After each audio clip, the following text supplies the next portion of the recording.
the outside. Sunshine. My grandmother's yard site is coming up. Her day of passing. She passed away in 1971.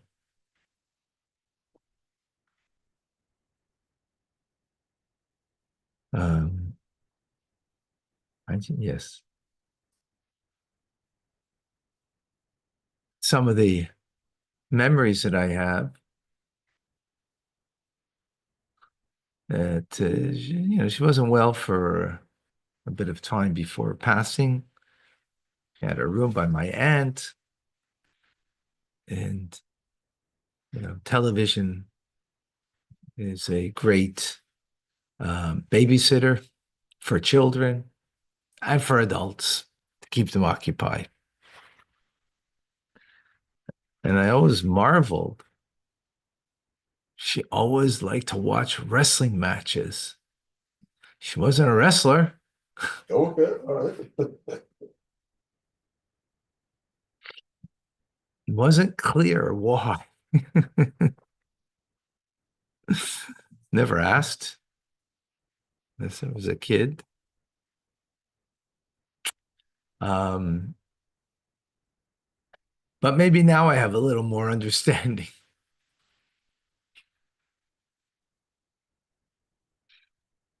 As we said, as everyone said to someone, I, you were never promised a rose garden. It's a struggle, a battle. Life's a battle.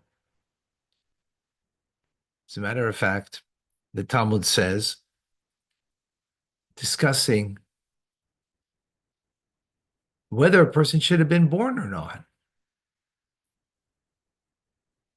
So, from the vantage point, because don't forget, we're a soul. So, the soul have to come into this world before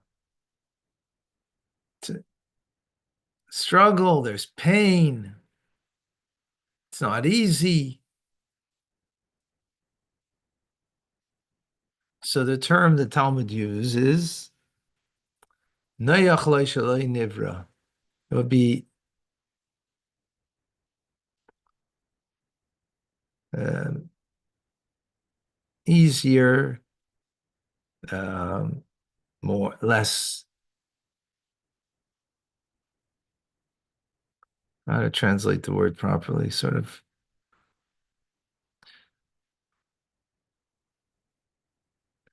be easier if you weren't born. Easy if you were not born. Yeah, easier. Yeah, be easier. However,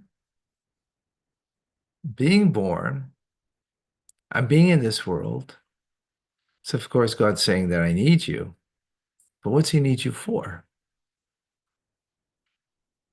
What are you here for? If you won, my wife and I were talking about this yesterday,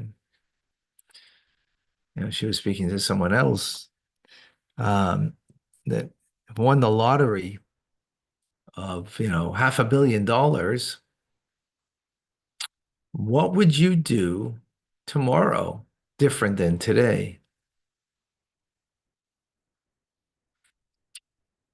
So I wouldn't do actually anything different. I wouldn't do anything different. I would come and teach in the morning, daven. Maybe I'd do it better. Maybe I'd reach out to more people because with the money, you can use it to hire people to get the message out to more people. But I would do the same. I wouldn't do anything different.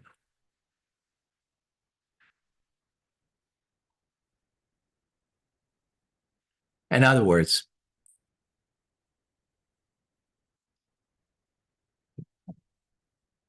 there's a purpose to life. And what is that purpose? Welcome to Tanya. Today, I'm Rabbi Ronnie Fine, coming to you from Chabad Zurich and Kadesh from Montreal, Canada. It's a privilege and a pleasure to share with you the Tanya. We're in chapter 9. We conclude it today. So what's the goal? So most people want to have it noyach, easy, smooth, unfettered, no challenges.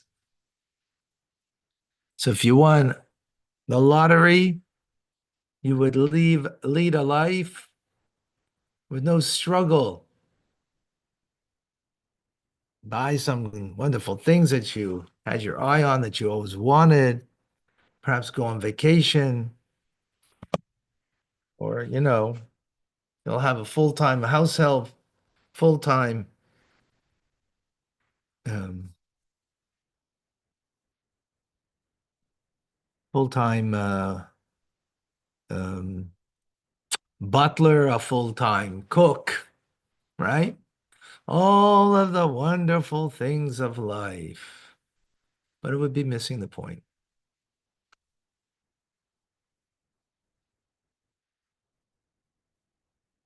So in the Torah portion, where Rivka is pregnant, Rebecca is pregnant, and she has two children inside of her, Esau and Yaakov, Esau and Jacob. And then she finds out, because there's like a struggle that's going on, some kind of wrestling match, if you will. It's going inside of her. That's what she feels like. So she is told by the prophet of the day, one nation shall prevail over another nation. You have two children inside of you that they are like two nations. Or in other terms, two elements in one person. The divine soul and the animal soul. Jacob is the embodiment of the divine soul, and Esau is the embodiment of the animal soul. And they are battling it out in utero. And guess what? They'll battle it out as nations throughout history. But the deeper explanation is that it's each and every one of us, the battle that we go through day in, day out. So the body is called like a small city. And the two souls that's inside of us, the divine soul and the animal soul, are like two kings that want to conquer this small city, the body of me. What does that mean? Well, let's think about a king. What does a king want when he conquers a city? Right? What does he want? He wants to dominate, right? Exactly. Captures wants to dominate them to against their will, and then eventually he wants them to do it with their will. That the populace will want to be ruled by this king. That's ultimately what he wants, right? Follow the decrees. Initially, maybe it's imposition because they were conquered, but eventually he wants that it should be not an imposition of the people, but they willfully give themselves over to the king and to the rule of the king. So too do the two souls that we have inside of us, the divine soul and the vitalizing animal soul. The animal soul that originates from Klippa, divine soul that's divine. There's a war. And each one wants to take over our body. What does that mean? Well, the divine soul, let's take it, it wants to rule completely and direct the individual. that the organs of the body should be disciplined in such a way that they follow the dictates of the divine soul. Just do what I tell you to do. Arm, right? Give charity with your arm. Put on tefillin with your arm. Do a favor to another with your legs and your arms, right? Just do it or just do it, right? Follow the dictate of the divine soul and its inspiration. But furthermore, it wants more than that, that there should be a surrender. In other words, surrender your will and make your will the divine soul's will. First level will be, no, I've got my own agenda, but I give in, right? Second is I surrender. I give in totally. I have my will is the divine will until such a degree that you become actually a chariot, that you are completely ridden by its rider, by the divine soul. So the body is completely uh, an expression of the divine soul. That's a very high level, of course, right? So let's break that down. So what does the divine soul want? It wants to be fill your mind with divinity, Torah learning, Torah awareness, awareness of God, right? And that actually no alien thought, no alien thing should enter the mind. Right? Doesn't want to have another, you know, another king, the animal soul, to have some grip on you. Well, I only have a 90% grip on you. I want to have, no, wants 100%. Not giving 10% to the animal soul. That's what the godly soul wants, right? So much so that it fills the mind. No alien ideas come into the mind. That from there, then it drips into the heart. It comes into the heart, and the heart has, through the meditation of the mind, permeates everything of the divine soul, that you come to a love of God with like a burning flame, with a great passion in your heart. You desire to cleave to Hashem, to the Ein Sof, the infinite of God, with all your heart, with all your soul, with all your might, as we say in the Shema. That's where you come to. And that love spills over. That it's not only your godly soul's heart that loves God, but it spills over even into the left ventricle of the heart where the animal soul is. And it too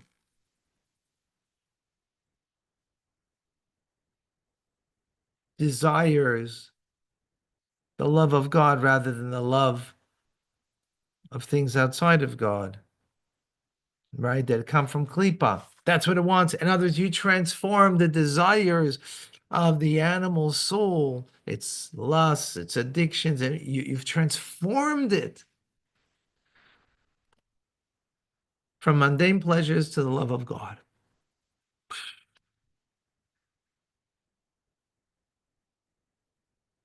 As it says, V'chol levavcha, that you should love God with all your heart. The proper Hebrew would have been V'chol libcha, with all your heart, but it said V'chol levavcha, with an extra base to hint to the two hearts that you have, the heart of the godly soul and the heart of the animal soul, that the heart of the animal soul also should love God. With avarabba, abundant love, a powerful love of experiencing delights in God, which is really only a taste of what will happen in the time to come of Mashiach. So you have a delight in your mind of the greatness of God, of Torah teachings, that then brings you to a love and awe of God in your heart and to all of the other emotional offshoots of love and awe. And then that should express itself in thinking about divine things, speaking divine things, and acting in a divine way. That's what the king, the godly soul, wants. What does the animal soul wants? The opposite. And what's happening? There's a battle engaged inside. Life is about that battle. Life is not a wrestling match of two opponents of each other. Life is not I'm wrestling with someone else to control them, to get what I want from them. That's the animal soul, how it sees life, maybe. But life is the internal battle, the internal wrestling match that we have within us.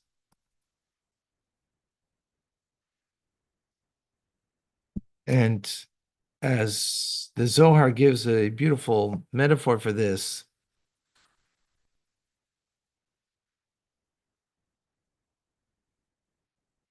of a king who wanted to test the moral fiber of his only son, the crown prince. So he sends him off on a mission and he hires there a most charming and clever woman to seduce him.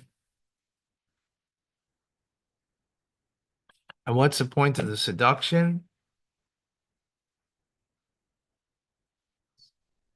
To see if the crown prince will overcome.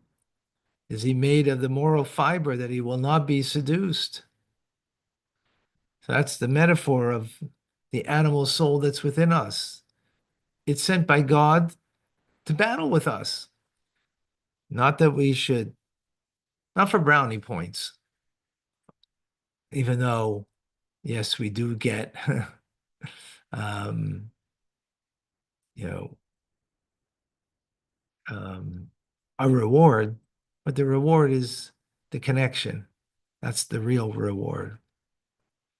So God gives us an animal soul. He doesn't give a test on the outside. He gives a test within me. I have my animal soul to deal with that wants to seduce me, that I should love something that's alien to divine, something divine to the to the true king. And only because of the being seduced by the animal soul will that bring out something more, the great moral fiber and the greatness of me from within. That's the only way it'll come out. Otherwise, without that challenge, it would never come out. So life is not about getting beyond the challenge. Life is in the challenge.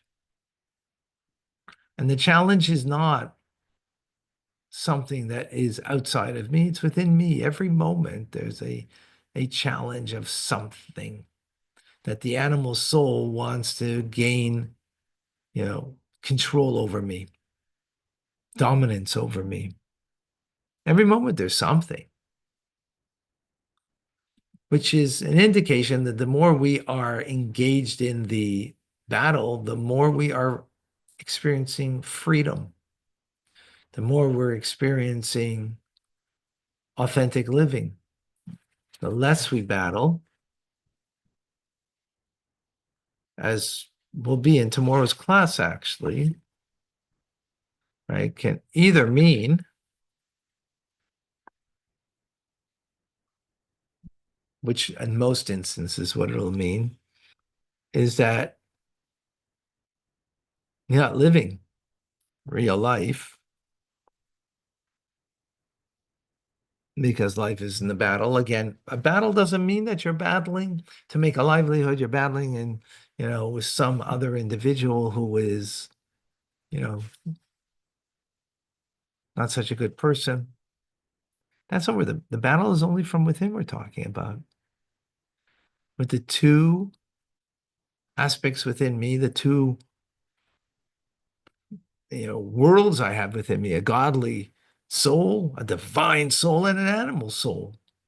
And they want something that's diametrically opposed for the same me. So being aware of that and engaged in that and being in the battle, being that he doesn't lose when it comes to thought, speech, and action. That's what we learn. But just remember, that's what it's about. Powerful. Joseph, what proportion of the charity should go to divine or religious purposes? What proportion for secular causes? That's a good question. Um, well, okay, I'm going to just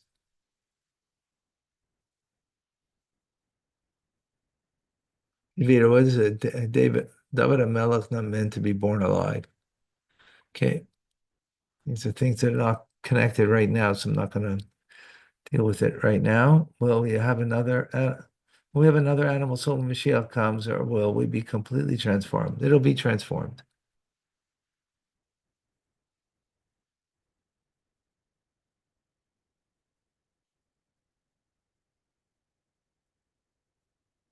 Now,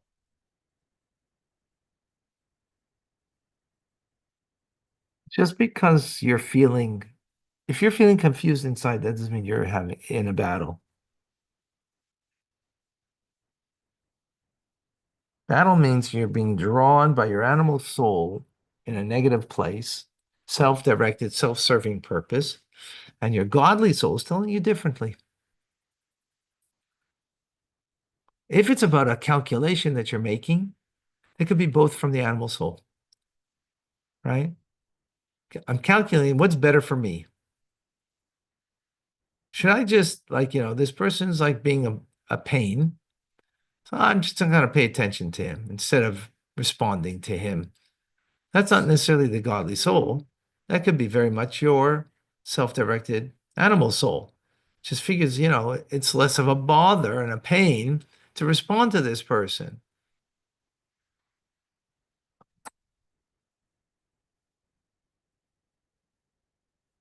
So that's why we learned the first 8 chapters so we can have a handle on what's called a divine soul expression and what's an animal soul expression, right?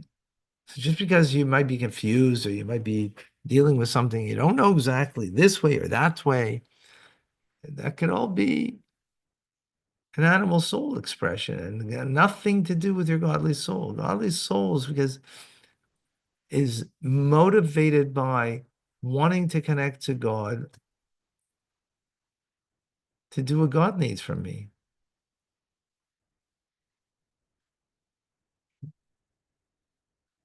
Yeah, I don't see any more questions here. Unless I missed something. Can't the battle, the fight get overwhelming when you're always fighting with our animal soul, as opposed to championing our victories? How do we know that we have overcome? Or is it continuously a fight, a battle? It's continuous. It'll just become a more refined. Excellent question, Menachem Hillel. So you look back in your life and you say, before I used to have, I used to get frustrated easily and I would get, I would kind of be frustrated with a person and sometimes may act out and that was what I struggled with. I knew that was wrong. I have to, be more gentle and kinder or whatever, right? Not frustration, not to come out. So he dealt with that animal soul aspect of us. And you're not frustrated like you were before. That doesn't mean you don't have a new area. It's going to be more refined. It's not going to be as obvious. Anger is obvious. Anger is obvious, you got to deal with it. Um, but let's say, how about more refined would be anger means there's no room for you, right? I'm angry at you and there's no room for you. Then there might be you dealt with that. But now you're sitting and you're having a conversation and you have what you feel is a wonderful tip that you can give your friend. That might be wonderful, but your friend needs you now and needs to speak out something with you. So maybe you're not giving them the space, you're not giving them, because you have an answer for them. Maybe that's not what's needed. Maybe they need you just to be a support and listen. To listen instead of being an advisor. That's a lot more refined issue than your previous frustration with the person. And you got angry at the person. You don't do that anymore. But that doesn't mean you make space for that person and you are empathetic for them. That's a new challenge, Okay. right? That's also animal soul that I'm not empathetic and I have the answers. It's also ego, right? Got it? But how do we, what I really want to zero into is, yes, it's constant refinement. But do we celebrate our victories as well? Celebrate your victories. Not that victories are a one-off thing. Again, it's that victories are present continuous. That I can see I am more refined, and Baruch Hashem. Yeah, I don't know if celebrate's the right term to use because that sounds. Knowledge that Yeah, and you need to be aware. I don't know if knowledge is even. You need to be aware of it. Absolutely. You need to be aware that you're growing, right?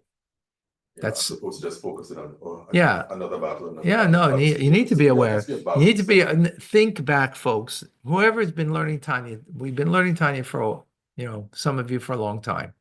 Think back 6 months, a year, 2 years. What kind of things your animal soul was, driving you with? Things that might be lack of trust in God, things that were, again, frustration with people.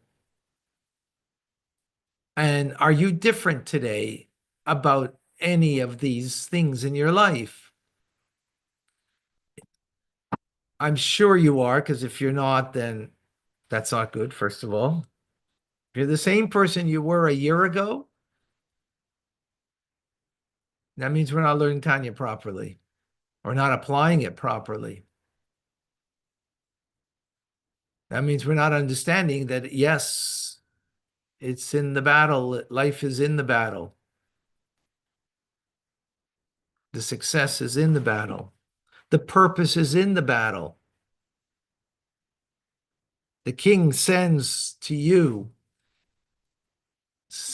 a seducer, your animal soul, to seduce you, to think that materialism and pleasure and comfort, that those are, purposeful, meaningful. I know, meaningful, but what you desire and what you aim your life for. How many would, if they won a $1 billion raffle, Powerball raffle, and how many of you would, go on a year vacation?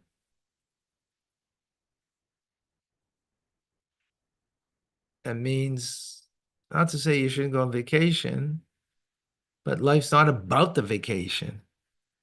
You have the vacation so you can live a life. You don't live for the vacation. You have a vacation so you could live. So you could live. What does it mean to live? That you can deal with your inner stuff,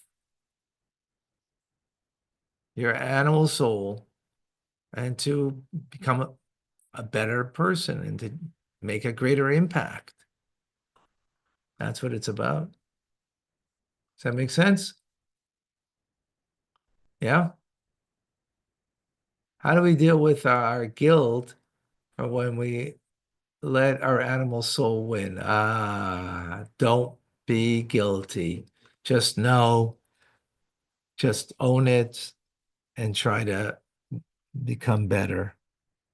Yeah, if you're which takes dealing with time. guilt, and that's just going to bring you down. That's the animal soul. Guilt that you feel that you failed is actually coming from the animal soul, not coming from your godly soul. So sometimes we think, oh, I feel guilty. That's a good thing. No, dealing with it is a good thing. Owning it is a good thing. Understanding how I failed and why I failed and learning from that, that's a good thing.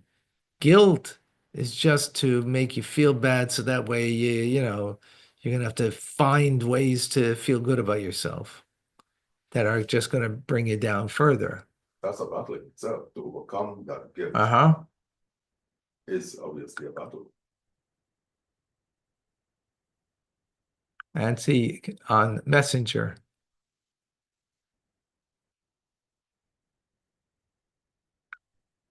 If you want more on this, you really have to come to Tanya Rabbi Community, TRC.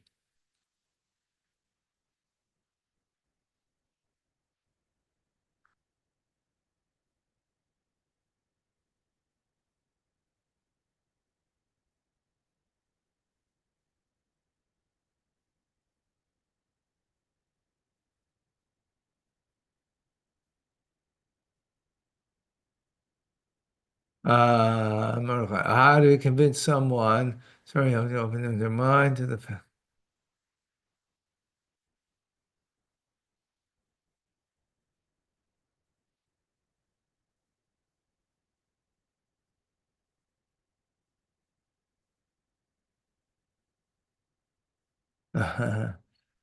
Margaret Zata.